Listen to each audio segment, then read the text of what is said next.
ഈ സൂംബ എന്ന് കേട്ടപ്പോൾ ചില സുഹൃത്തുക്കൾ പോയി പെട്ടെന്ന് യൂട്യൂബിൽ അടിച്ചു നോക്കി. അപ്പോൾ ചില ആളുകൾ സാംബ എന്നാണ് അടിച്ചത്.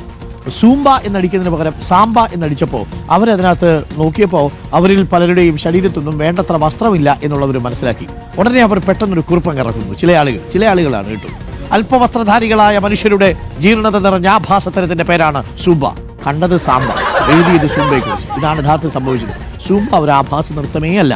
അത് കൊളംബിയൻ കോറിയോഗ്രാഫറായ ഈ ആൽബർട്ടോ മെറ്റോ പെരസ് 2000 കൊണ്ടുവരുന്നൊരു പുതിയ എയറോബിക് എക്സസൈസ് രീതിയാണ്. അതൊരു കാർഡിയോ വാസ്കുലർ എക്സസൈസ് രീതിയാണ്. അത് ഇന്ന് 195 രാജ്യങ്ങളിൽ 180 രാജ്യങ്ങളിലുമുണ്ട്.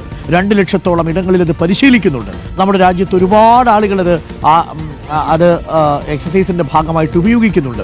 അതൊക്കെ കൃത്യമായ അകലത്തിൽ തന്നെയാണ് അത് ചെയ്യുന്നത്. അതല്ലാതെ അല്പവസ്ത്രം ഇട്ട് വരണമെന്നൊരു വിദ്യാർത്ഥിയോടും ഒരു സർക്കുലറും പറഞ്ഞിട്ടില്ല.